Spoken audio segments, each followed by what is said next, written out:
Okay, today we're going to be talking about the song Right Hand Man. Ryan, can you square yourself up a little bit? I just see the top of your head, okay? How about your whole face, Ryan? Everybody's looking at you, man. Let's get your whole face in there. You got a great face, nothing to hide. Let's see the whole thing, Ryan, okay, right? Everybody say thumbs up if you agree with me that Ryan should show his complete smiling face. Everybody wants to see you, Ryan. Okay. The song today from Hamilton is called Right Hand Man. And there's a lot of symbolism in right hand. Historically, culturally, right hand man is significant. Where do we get the term right hand man? Can anyone tell me? What does that mean, right hand man? Right hand man means like somebody you go to first, like George Washington and Hamilton. Like George Washington, if he had a problem, he'd tell Hamilton because like that was his like buddy. They're like friends. Okay, Hamilton is Washington's right hand man. It originates in the Bible. Where in the Bible do you hear something close to right hand man?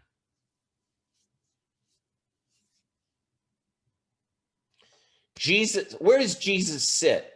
In heaven, where does Jesus sit? At where? Does anyone know? Right hand. The right hand of God. The right hand of God the Father. Okay, now there's symbolism in that. And that's why culturally we get that. And that's reflected in this song, which is called Right Hand Man. And Hamilton is the right hand of George Washington. So anyway, I'm going to just...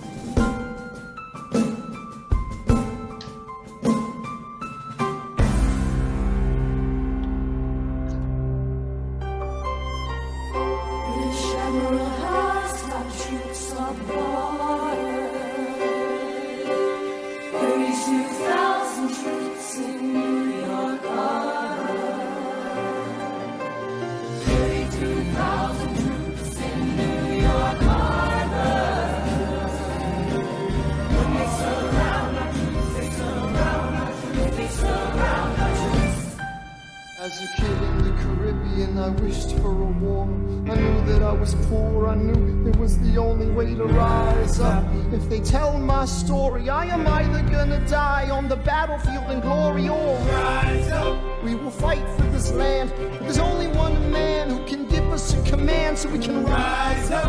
Understand it's the only way to rise up, rise up. Here he comes. Here comes the general. Ladies and gentlemen, here comes the general. The moment you've been waiting for. Here comes the general. The pride of Mount Vernon. Here comes the general. George Washington. We are outgunned, outmanned, outnumbered, outplanned.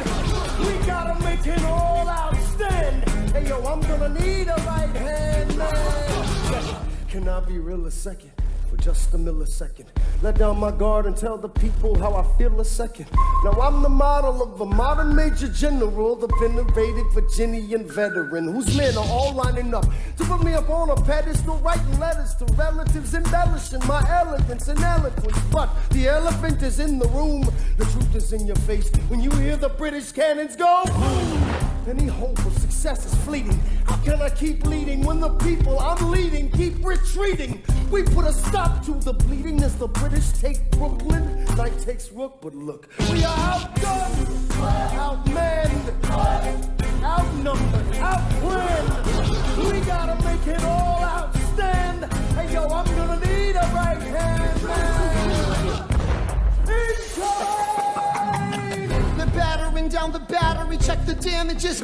We gotta stop them and rob them of their advantages. Let's take a stand with the stamina God has granted us. Hamilton won't abandon us. Yo, let's steal their cannons. Close the cannon, watch the blood and the shit spray. And close the cannon, we're abandoning Kids Bay. And there's another shipping. This off southern tipping. We gotta run a Harlem quick, we can't afford another flip. Guns and horses, giddy up. I decide to divvy up my forces. This skittish as the British cut the city up. This close to giving up. Facing mad scrutiny, I scream in the face of this mass mutiny. Of Eastermen with which I am to defend America. We ride at midnight, Manhattan in the distance. I cannot be everywhere at once. People, I'm in dire need of assistance. Your Excellency, sir.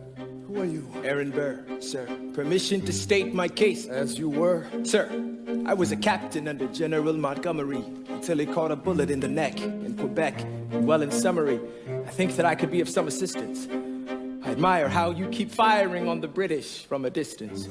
I have some questions, a couple of suggestions on how to fight instead of fleeing west. Yes. Well, Your Excellency, you wanted to see me? Hamilton, come in. Have you met Burr? Yes, sir. We keep meeting. As I was saying, sir, I look forward to seeing your strategy play out. Burr, Sir. close the door on your way out. Have I done something wrong, sir? On the contrary. I called you here because our odds are beyond scary.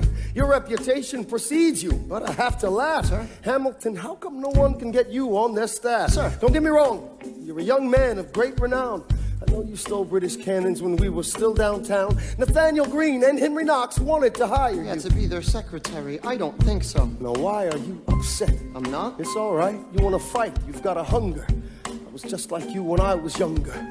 Head full of fantasies of dying like a martyr. Yes. Dying is easy. Young man living is harder. Why are you telling me this? I'm being honest. I'm working with a third of what our Congress has promised. We are a powder keg about to explode. I need someone like you to lighten the load. So? I am not throwing away my shots. I am not throwing away my shots. And you won't just let my country and young I am not throwing away my shots. Son, we are outcast, I need all the help you can get. I have some friends, Lawrence, Mulligan, Marquita, Lafayette. Okay, what else? outnumbered out there. I need some spies on the inside, some Kingsmen who might let some things slide.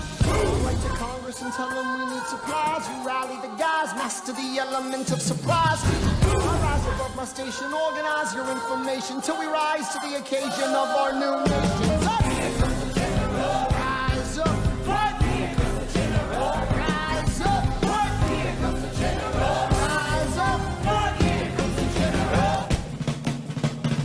and his right-hand man!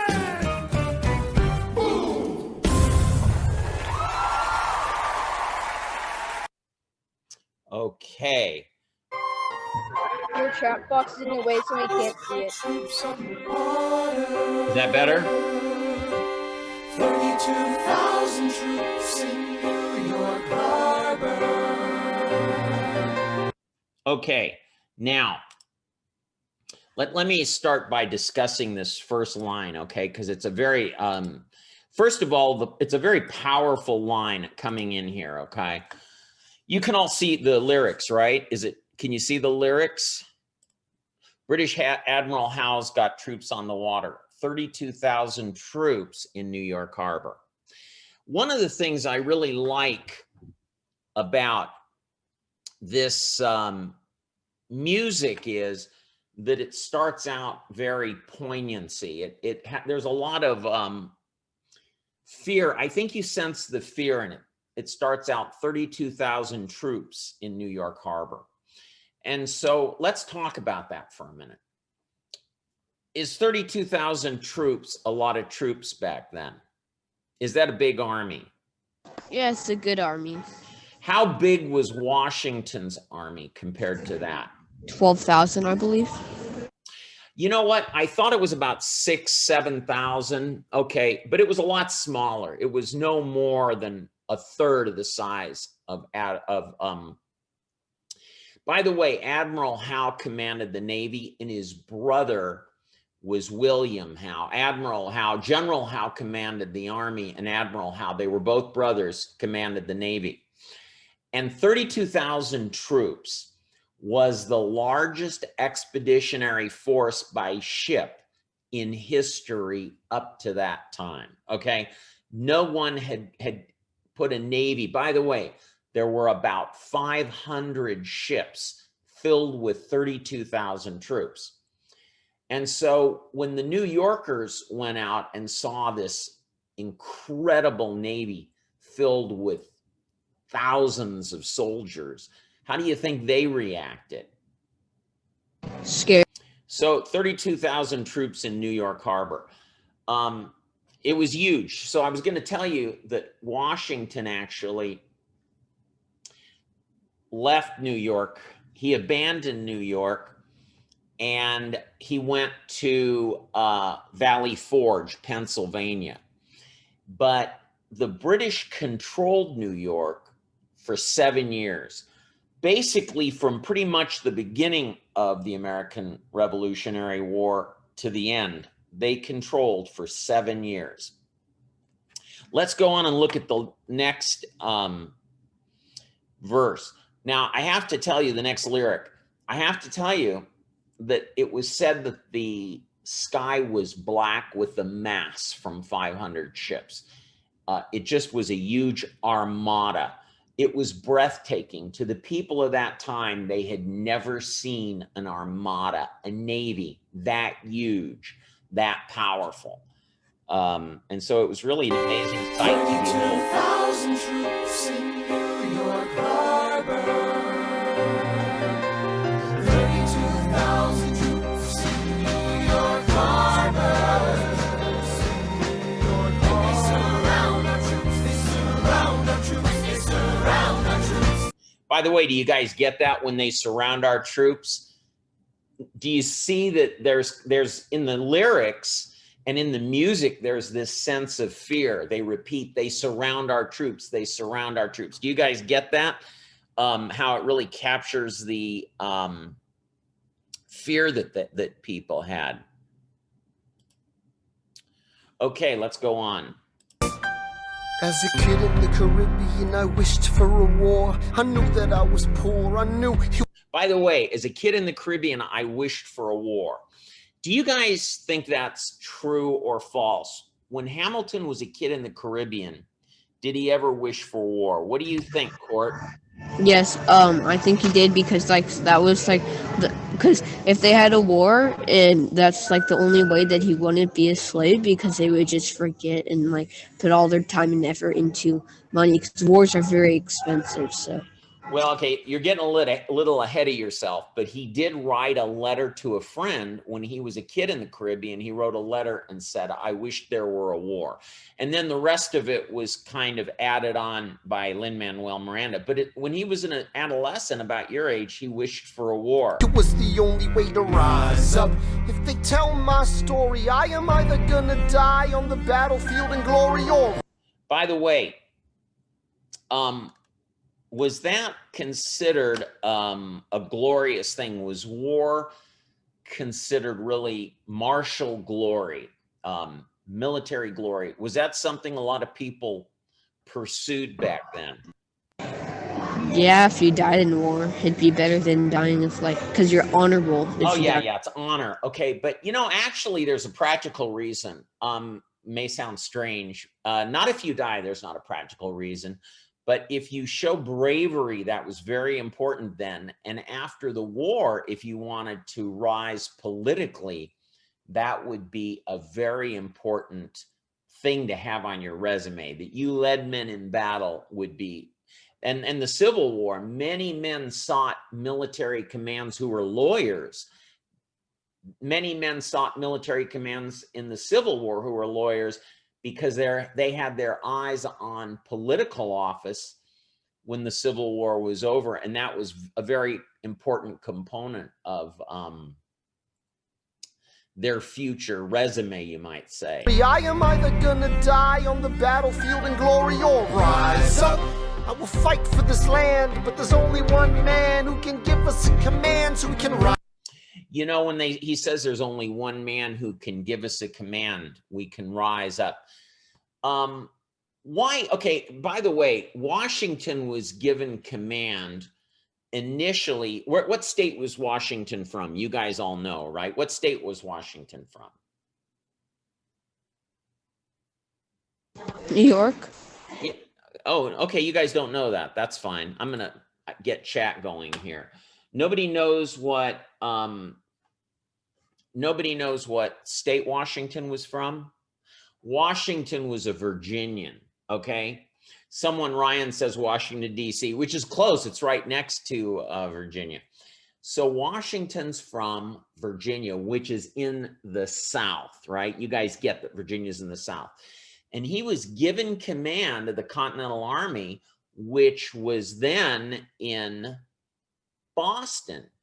And his first command he rides in was in Boston. Now I have a question. Why is it that Congress, why was it the Continental Congress wanted to give a Virginian command of this army that was about 95% New Englanders? Does that seem odd to you? Does that seem odd if they're mostly all New Englanders from Massachusetts and Vermont and New Hampshire? Why would the Continental Congress give command of them over to a Virginian? There's actually a reason. Why is that? More allies? Exactly. It kind of makes it a national army.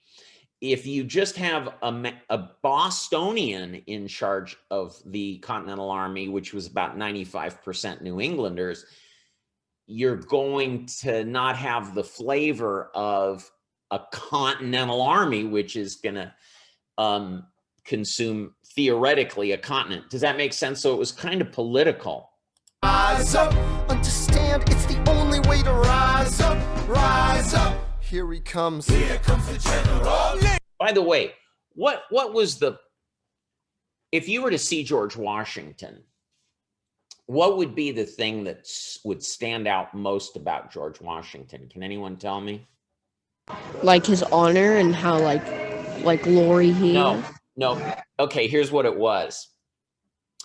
George Washington was 6'2". Abraham Lincoln was 6'3". Okay.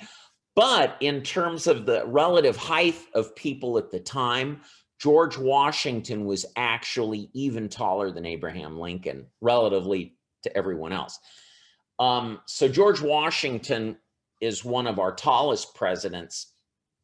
But when you take into account the average size of the people at the time, George Washington was probably our tallest president. And John Adams said that when we all got in a room, we knew who the leader was going to be because George Washington just towered over everybody. He also was an amazing horseman, and I have talked to you, I think, about that. But he just was a physical presence, really tall and well put together, well constructed. Ladies and gentlemen, Here comes the general. the moment you've been waiting for. Here comes the general. The pride of Mount Vernon. Here comes the general. George Washington. We are outgunned, outmanned, outnumbered, outplanned. Okay, so we have Washington having 20 to 30% as many troops as the British. And so he's truly outgunned and he's truly outmanned and he's truly outnumbered, you know? So it really looked pretty bleak. I heard a lecture on the American Revolution, and if you summed up the American Revolution in one word, what would that one word be? Did I tell you this? Or did I tell you Mr. what Cutter? word is it? Huh? Did you say boom? What word would you use to describe the American Revolution if you had to sum it up into one word? What word would that be? Tragic. Actually, the word that this expert on the American Revolution said was, it was unlikely.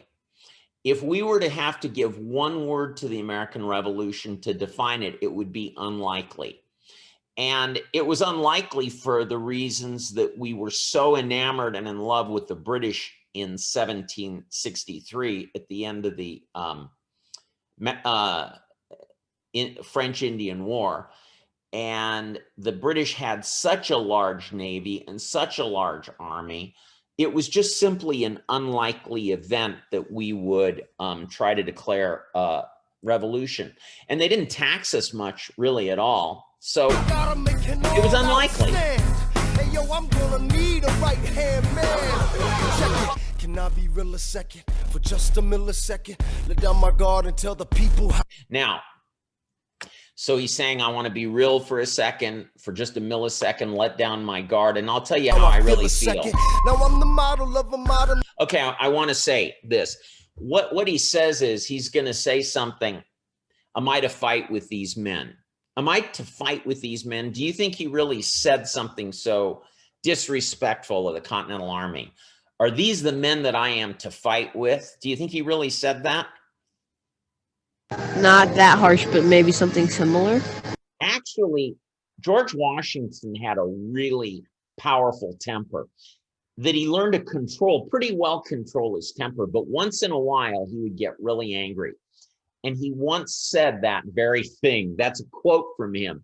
Are these the men that I am to, fight the British with, And he was pretty upset with the men. And he said, I don't know who he said that to, one of his aides, but he just was, just very frustrated with the men that he had to fight with. Now, I'm going to share this thought with you. He's the model, the lyric says, now, I'm the model of a modern major general. Now, this is very interesting. I want you to listen to this. There are 4 levels of general. There's a 1-star general who's called a brigadier general. There's a 2-star general who's called a major general. There's a 3-star general called a lieutenant general, and then a 4-star general is called just a regular general. Okay, now, George Washington was made a major general. There were no generals higher than Washington in the United States Army. He was a major general, a 2-star general. So who do you think was the first general who was given 3 stars? Give it some thought. Who do you think was the first general who was given 3 stars? And that would make him a lieutenant general. George Washington's a 2-star major general who was made a 3-star general called a lieutenant general. And Court, if you said Ulysses Grant, you would be right, Ulysses Grant. And that was very controversial. And Congress really struggled with giving a general, because Washington was still so respected and venerated during the Civil War. It took Congress a lot of effort to actually make somebody a general with more stars than George Washington had. And that was Ulysses Grant. It says he was the venerated Virginian veteran. And what war did George Washington fight in prior to the American Revolution? Can anyone type it in or tell me, break in and tell me?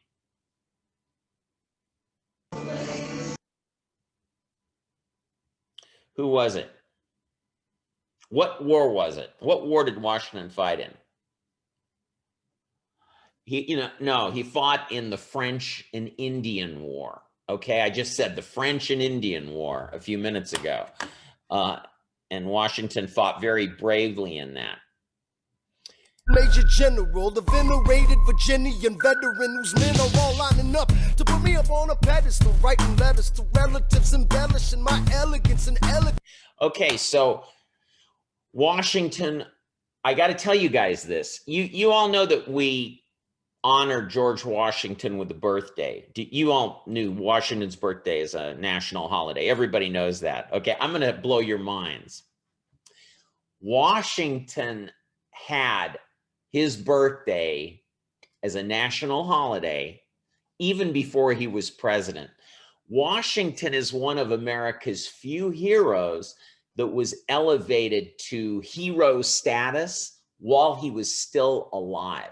And that was one of the reasons he was very reluctant to become president, because he already was so well respected in the country. And he held this country together. If it weren't for George Washington, this country may never have come into existence as an independent country. Washington was that important. Okay. When is George Washington's birthday? It's in February sometime. I don't know. You can look it up. Okay. Okay. I believe it's February 22nd. Okay. What does it mean by the elephant is in the room? Does anyone know? I think, I don't know. I'm gonna just take my guess. Probably like a Republican or like Federalist, because like now the elephant is like the Republican and the Democrat's a donkey. No, It's I just wouldn't even, Court, I would never have even thought of that. That's funny. No, the elephant is in the room is an expression that we still use today. And it was used, I don't know if it was used back then. That was probably not an expression used back then. What does it mean today to say the elephant is in the room? Nobody knows. Can anyone type it in or break in and tell us the elephant is in the room? What does that mean? If there were an elephant in the back of the class right now, could you ignore it? Would that be an easy thing to ignore if an elephant were in the back of the class right now?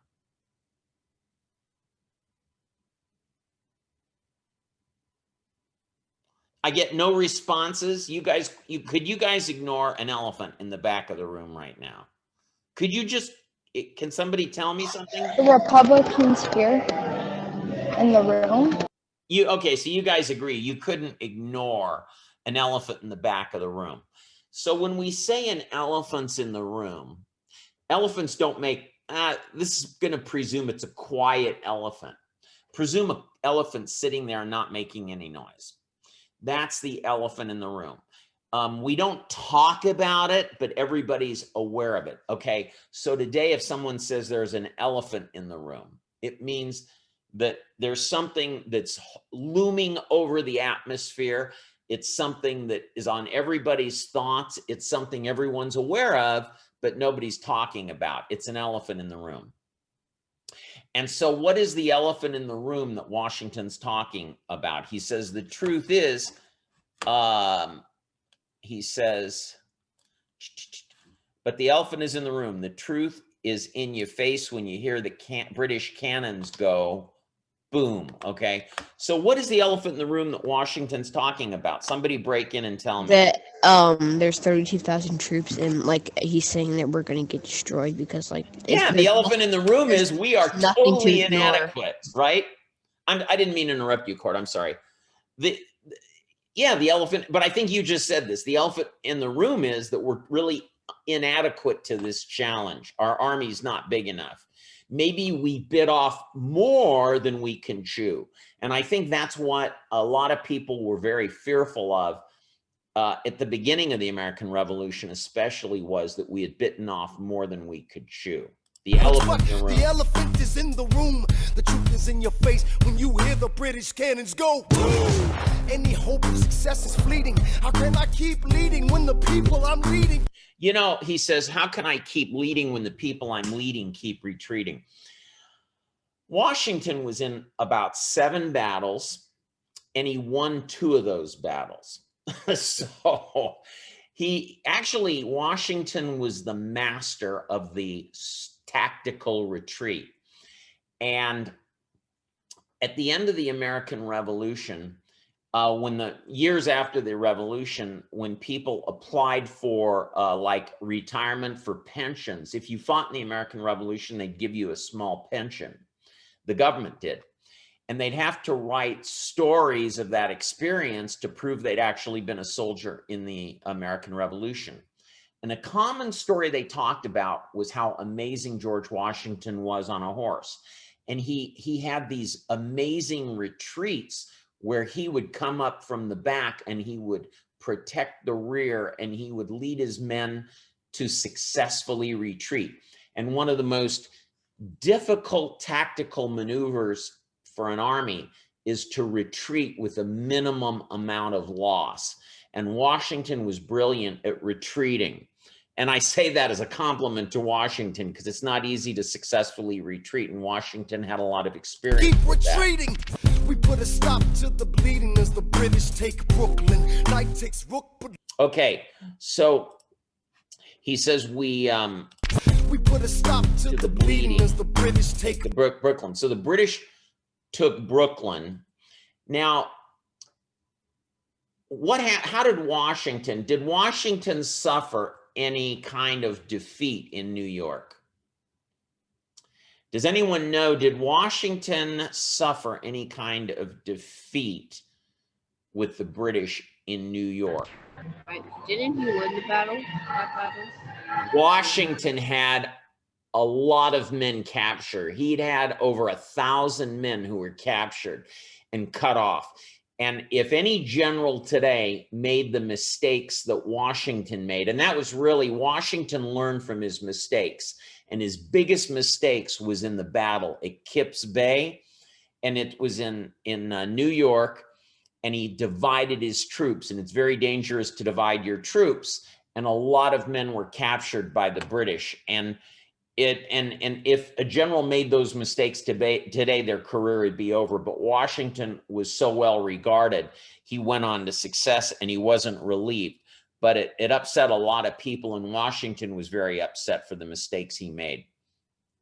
Brooklyn, night takes rook, but look, we are outgunned, outmanned, outnumbered, outplanned. We gotta make an all-out stand. Hey yo, I'm gonna need a right-hand man. Incoming! The battering down the battery, check the damages. We gotta stop them and rob them of their advantages. Let's take a stand with the stamina God has granted us. Hamilton won't. Now, he says, let's take a stand with the stamina God has granted us. Hamilton won't abandon ship. Yo, let's steal their cannons. Do you think there's any historical truth in Hamilton stealing cannons? What do you No, guys? I think, yeah. I mean, could have stolen it, but it would be very hard. Hamilton commanded at this time a regiment of infantrymen, and they went to the outskirts in the middle of the night. And normally an artillery battery has 24 cannon. Hamilton and his men stole 21 cannon. Hamilton and his men stole 21 out of 24 cannon, and he converted them into an artillery battery, okay? And artillery batteries are much more valuable than infantry regiments. So Hamilton did, in fact, steal their cannons. Ban the ship, yo, let's steal their cannons. Steals the cannon, watch the blood in this spray. And goes the cannon, we're abandoned in Kips Bay. And there's another shipping. We just lost Southern tipping. We gotta run to Harlem quick, we can't afford another. So they're talking about abandoning Kips Bay. We got to run to Harlem quick. We can't afford another slip. All that's true. The American Revolution at this battle almost ended before it began. Now, I'm going to just tell you an interesting fact that I want you to think about.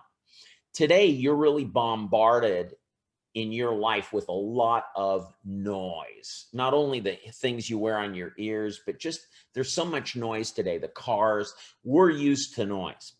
This was a people that really were not exposed to much noise. And it talks about boom, boom, boom. And the way the British would subjugate the people in large part is this. They could take these warships, and they had these huge cannon, and cannon are incredibly loud. And they would go up New York Harbor, they'd go to New York Harbor, they'd go up the Delaware, they'd go to different rivers, and they would take their warships and they would set off the cannon, and it would just be so loud, and it would vibrate through the countryside, through the hills, and they could feel the earth vibrating from the incredible noise of these cannons. And how do you think the people responded to that when they'd heard these sounds and felt this power that they had never experienced before? It terrorized them. It was much easier to terrorize people back then who hadn't had the exposure to the noise that we have. Another slip, guns and horses giddy up. I decide to divvy up my forces. This skittish as the British cut the city up. This close to giving up, facing mass scrutiny. I scream in the face of this mass. Yeah, a lot of people were very upset with Washington, and you know, he's talking about the British cut the city up. I mean, the Americans fled, they abandoned New York City. So at the beginning of the war, and this is before they go into Valley Forge, they retreat into Valley Forge, Pennsylvania from New York City. And so it was really one of the lowest points in the American Revolution for George Washington. And he talks about mass mutiny. There really was a lot of desertions. It's unbelievable how few, sometimes big, how small the army was at certain points. And this was one of them. People just abandoned the army. They deserted the army and went home. A lot of men. Facing mass scrutiny, I scream in the face of this mass mutiny. Are these the men with which I am to defend America? We ride. You see, this is the line where he says, "Are these the men with which I am to defend America? We ride at midnight, Manhattan in the distance. I can't be everywhere at once. People, I'm in dire need of assistance." Midnight, Manhattan in the distance. I cannot be everywhere at once, people. I'm in dire need of assistance. Your Excellency, sir. Who are you? Aaron Burr, sir. Okay, now, so Aaron Burr comes in. Was Aaron Burr in real life on General Washington's staff? Yes or no? Nope. Nope, he wasn't. Actually, Aaron Burr was on Washington's staff. And Aaron Burr fought very bravely in the American Revolution and led men for the American army. And he killed more men than Alexander Hamilton did. When he shot and killed Alexander Hamilton, Hamilton was not the first man that Burr had shot and killed, okay? So he was a very, very good shot, I would add, okay? So Burr was on Washington's staff, but he was off his staff, and we don't know why, and he ended up being a very good soldier, leading men in battle. Permission to state my case. As you were. Sir, I was a captain under General Montgomery until he caught a bullet in the neck. Okay, I'm going to tell you real quickly about this. Burr was a captain under General Montgomery in 1775, at the very, very beginning of the American Revolution, even before the Declaration of Independence. And Americans were hopeful that the Canadians would join us in throwing off the British colonial, the British as our colonial masters. They wanted to get rid of, Americans were hoping the Canadians would join us and basically be part of the United States. They would become a few different states. And that didn't happen, obviously. The British decided to cast their lot and stay with the King George III. Now, in 1775, General Montgomery and Aaron Burr and a number, thousands of other men, went on an expedition into Quebec in the hopes of conquering Quebec and having the Canadians join us. And they were conquering and kicking the British out, hopefully. Well, that didn't work out very well. In the first assault, General Montgomery was shot and killed. He was the man leading them. And that was very common. I might also tell you that generals were actually killed in battle, even more than privates and sergeants were killed. It was very dangerous being a general. Okay, so that's the story in behind Quebec. that. And well, in summary, I think that I could be of some assistance. I admire how you keep firing on the British from a distance. I have some questions, a couple of suggestions on how to fight instead of fleeing west. Yes. Well, Your Excellency, you wanted to see me. Hamilton. Okay, so then Washington seems, and that's just a lot of Lin-Manuel Miranda taking literary license, and Washington being kind of rude to Burr and so forth, but that's just out of Lin-Manuel. No, nothing in history that says that happened. Come in. Have you met Burr? Yes, sir. We keep meeting. And so Burr and Hamilton could have seen each other in the Revolutionary War. They could have, and I don't know what their relationship was like during the Revolutionary War. They weren't in the same chain of command, I know. I don't know how well they knew each other at that point. as I was saying, sir, I look forward to seeing your strategy play out. Burr, Sir, close the door on your way out. So Washington says, hit the road, Burr. Have I done something wrong, sir? On the contrary, I called you here because our odds are beyond scary. Your reputation precedes you, but I have to laugh. Sir? Hamilton, how come no one can get you on their staff? Sir! Don't get me wrong, you're a young man of great renown. I know you stole British cannons when we were still downtown. Okay, so that's what he's talking about, stealing the British cannons when they were still downtown. Nathaniel Greene and Henry Knox wanted to hire Nathaniel you. Greene and Henry Knox wanted to hire you. To be their secretary, I don't think so. Now, why are you upset? I'm not. It's all right you want to fight, you've got a hunger. I was just like you when I was younger. Head full of fantasies of dying like a martyr. Yes. Dying is easy, young man. Live. You know, in the book written by Lin-Manuel Miranda, he said this was his old self talking to himself as a young man. And there's no indication Washington ever actually said these words to Alexander Hamilton. But it's an interesting thought that Hamilton did have visions of dying as a martyr, and Washington recognized that dying is easy, young man, living is harder. Great words of advice. Living is harder. Why are you telling me this? I'm being honest. I'm working with a third of what our Congress has promised. We are a powder keg about to explode. I need someone like you to lighten the load. So now what's interesting is, I just got to make this one point about Hamilton.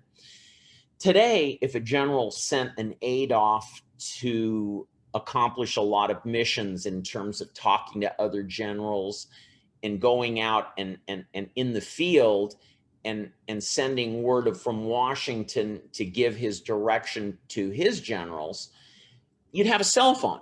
You'd pick up the cell phone, and every night you'd spend an hour talking to the boss, George Washington, on the cell phone and telling him what happened during the day and getting his instructions for the next day. But back then, obviously, they didn't have cell phones. So when Washington would send Hamilton out for maybe 6 weeks, 2 months, 3 months at a time, he had to give Hamilton a lot of discretion to look at what was going on out in the field with the different armies that were under Washington's command. And Hamilton had to make decisions and chew out some generals and talk to people very strongly as to what they needed to do on behalf of George Washington. Hamilton couldn't email Washington and cell phone. He just had to do what he knows Washington would want to do. And that's what Washington and Hamilton loved about each other. That's what Washington appreciated about Hamilton. Washington knew that Hamilton understood the way he thought and could figure out what Washington would want to have done. So, I am not throwing away my shot. You know, I love this part because they integrate music from another part of this musical, I Am Not Throwing Away My Shot, and they integrate it into this song. Very clever. I am not throwing away my shot. Hey, yo, I'm just like my country. I'm young, scrappy, and hungry. I am not throwing away my shot. son, we are Outgunned, outmanned. You need all the help you can get. I have some friends. Lawrence Mulligan, Marquis de Lafayette. Okay, what else? Outnumbered, outplanned. We need some spies on the inside. Okay, we need some spies on the inside, and he's talking about some of his friends. What did they do with it when they caught spies? What did each side do? They had a minimum punishment and a maximum punishment, which were exactly the same thing. What did they do with spies, and why did they do it? Either killed them or told them to be a double agent. Well, that's good. The second one I hadn't thought of, probably so. They would take spies and they executed them. So I'll talk about how they executed them, and then I'll ask you this. Why did they execute spies? Why were they so harsh on spies? Because if they didn't kill them, they'd go back home and go back to like a base and tell like what their plan was to like. No, I mean they could have just imprisoned them. They could have just kept them in prison for the rest of the war. They could have done that. Why did they execute them? Because they're smart and they know how to get out of situations like that. Well, it was actually a deterrent from being a spy. If you were a spy and you were caught, you knew you'd be executed. So it kept a lot of people who might have been spies from being spies, okay? And the reason they were so harsh with spies was because spies did a lot of damage. A spy could really hurt you, so they wanted to make it really hard on spies. But not only did they execute them, how did they execute spies? How did they? Does anyone know? Probably hanged them. They hang them. And hanging is the worst form of execution how would if a soldier were to be executed, and they executed soldiers for things like desertion sometimes, and for other things, when a soldier were executed, how were they executed? Probably shot. They were shot They by put a them in firing lines squad. and they shot them. They shot soldiers by a firing squad, and that was considered an honorable way to die, by a firing squad. I can't see how it makes much difference to me, but being hanged was actually considered a dishonorable way to die, and being shot was considered an honorable way to die. Okay? Some kingsmen who might let some things slide. I'll write to Congress and tell them we need supplies. We rally the guys, master the element of surprise. I'll rise above my station, organize your information till we rise to the occasion of our new nation. So here comes the general. Rise up. What? Here comes the general. Rise up. What? Here comes the general. By the way, did you guys? Okay, the name of the actor, the name of the singer who plays George Washington is Christopher Jackson. And he has an amazing presence. He is the most like George Washington of any of the actors. He's also very tall. And I'll share with you a story. He's also a leader. He would get together and have a benediction and a prayer with all of the cast of Hamilton before they went out. And he was just kind of rose to that position as a natural leader. And I think that's interesting. He would be the George Washington of any group. An interesting observation.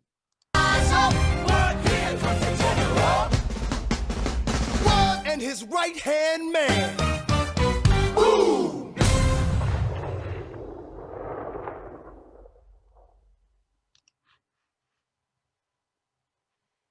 Let's see, I'm going to try to figure out what I can do to make this screen large, and I can't seem to do that. Oh, wait, now I did it. Oh, yeah, now we can do it. Now I can do it. Okay, good. Now I can see everybody. Okay, I see all of you. So did you guys like that presentation on that song, Right Hand Man? What did you learn, Keenan? Tell me what you learned, Keenan. In fact, here's what I'm going to have. I've done this before. I want all of you to type in at the same time, type in the chat and tell me what you learned, and I'll share it, and then we'll go for the break.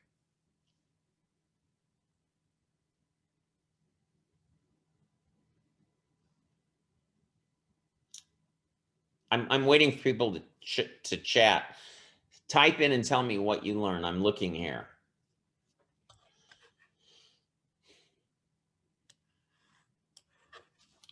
Okay, I learned that Washington needed a right-hand man. Burr was on Washington's staff. What a right-hand man is. Hamilton doesn't want to throw away a shot.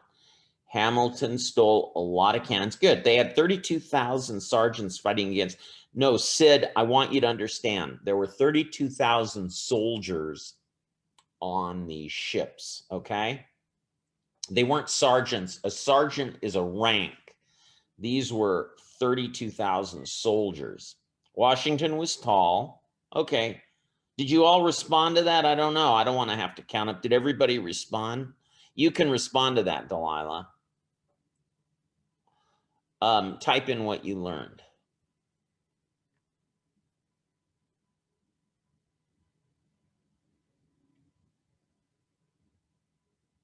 George Washington was taller than many other men at the time. Okay, good, very good. Well, you guys all learned something, it appears.